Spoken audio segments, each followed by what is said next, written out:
Bonjour et bienvenue sur Radio Gandharvagana.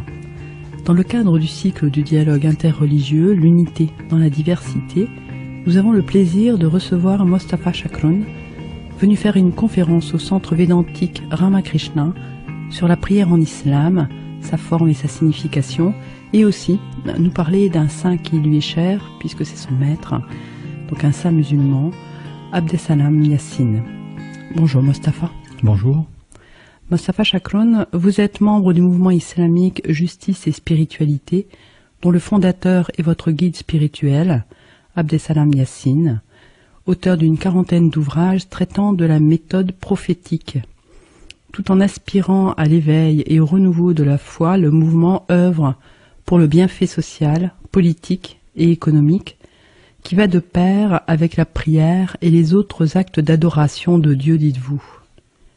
Vous êtes réalisateur d'une série de documentaires sur l'islam et consultant dans les domaines de l'éthique et de la stratégie d'entreprise.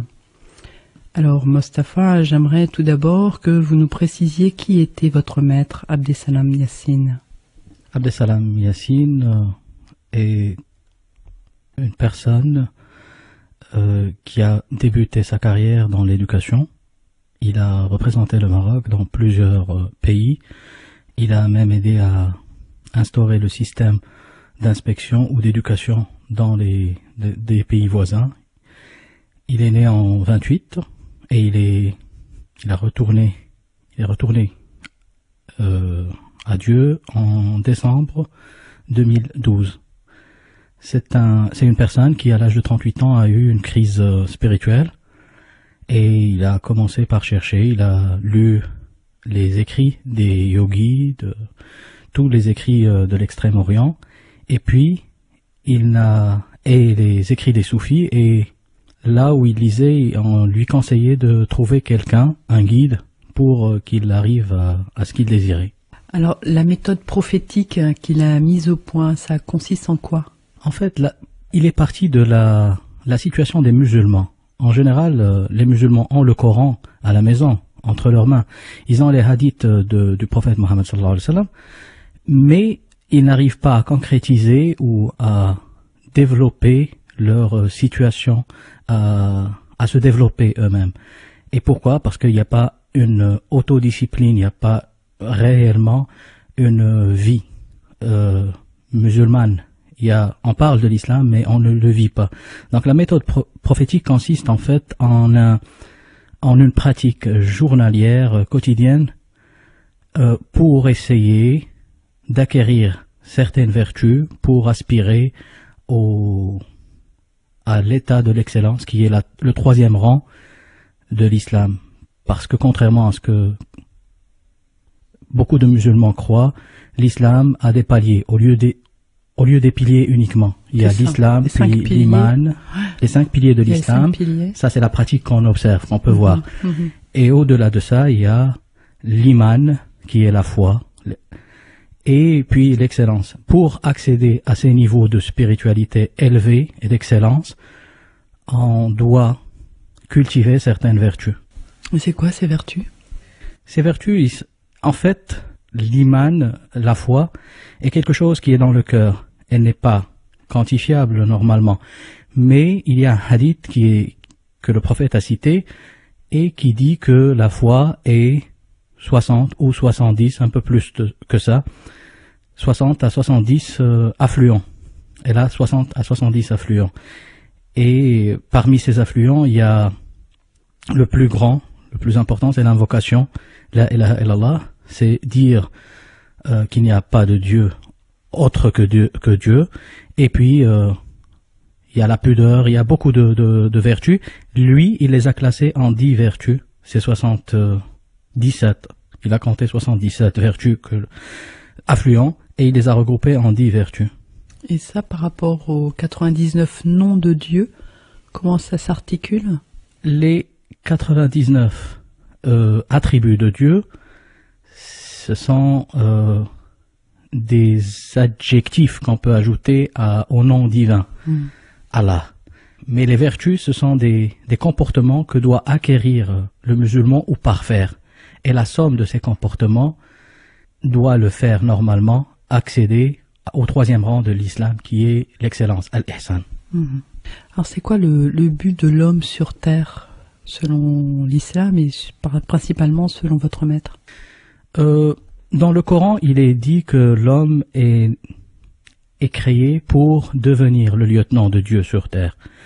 Donc il doit passer par certaines épreuves pour que Dieu regarde comment il va agir, pour bien le représenter sur terre. Normalement, dans les pays musulmans en général, cette représentation n'a pas duré très longtemps. L'islam a 1500 ans. Dans ces 1500 ans, il n'y a que 50 années où on a vraiment vécu la reproduction ou l'instauration du royaume divin sur terre, là où la justice régnait. C'est du temps du prophète, et puis de certains représentants du prophète après lui. Et après, on a commencé à voir la dictature, le gouvernement héréditaire, et ça a eu des répercussions sur les comportements même des citoyens, parce qu'ils ne sont plus considérés comme des êtres à part entière. Ce sont les objets, et même pas les sujets, du gouvernant. Et donc, c'est peut-être pour ça qu'en parfois, on a des excès, des extrémismes, qui sont dans toutes les religions, mais qui sont plus médiatisés en islam. Actuellement, oui. C'est certain que si on prend ce qu'était le christianisme il y a 750 ans, hein, c'était le moment des croisades. Donc c'est vrai que malheureusement, il semblerait que l'homme n'apprenne jamais et reproduise toujours.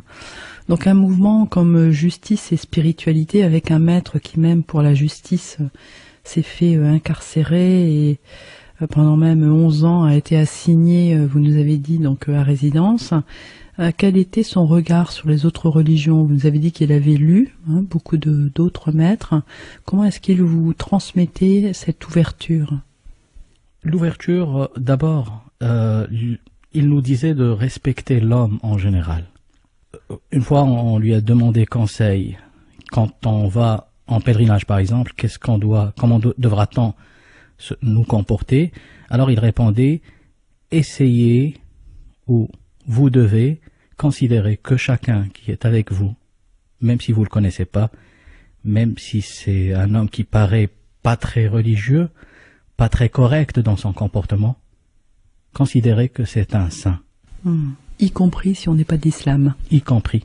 Et en quoi le dialogue ou le rapprochement, on va dire, avec les autres religions participe à vous approcher de la vérité de Dieu, Haq? Ça, c'est une question vraiment personnelle, parce que moi, je suis né dans une terre musulmane, mais peut-être c'est une déformation professionnelle, mais je l'avais bien avant.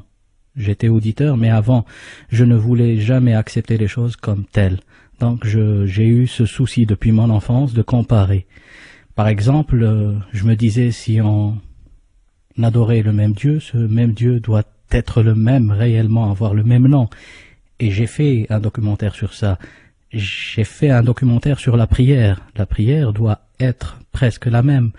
Et ainsi de suite. J'essaye de trouver l'unité réelle. Et ce n'est pas du syncrétisme. C'est vraiment l'idée de l'islam qu'on retrouve dans le Coran, c'est qu'il n'y a pas beaucoup de religions. Il y a des prophètes, beaucoup de sages. Mais le message est le même. Et au lieu de suivre uniquement ces personnes saintes et ces prophètes, on doit aller à la pureté du message divin.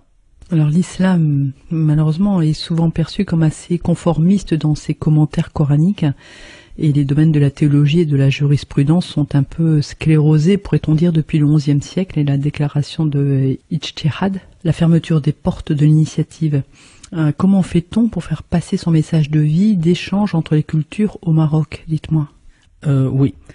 En fait, la fermeture de la porte de l'Ijtihad, ou l'interprétation libre, si je peux la traduire comme ça, est la conséquence normale, très normale, du gouvernement héréditaire ou pris par la force. Parce qu'en fait, les savants libres ne sont pas très bien accueillis dans les palais de ces gouvernants. Et donc, on doit légitimer leur pouvoir. Ça se passe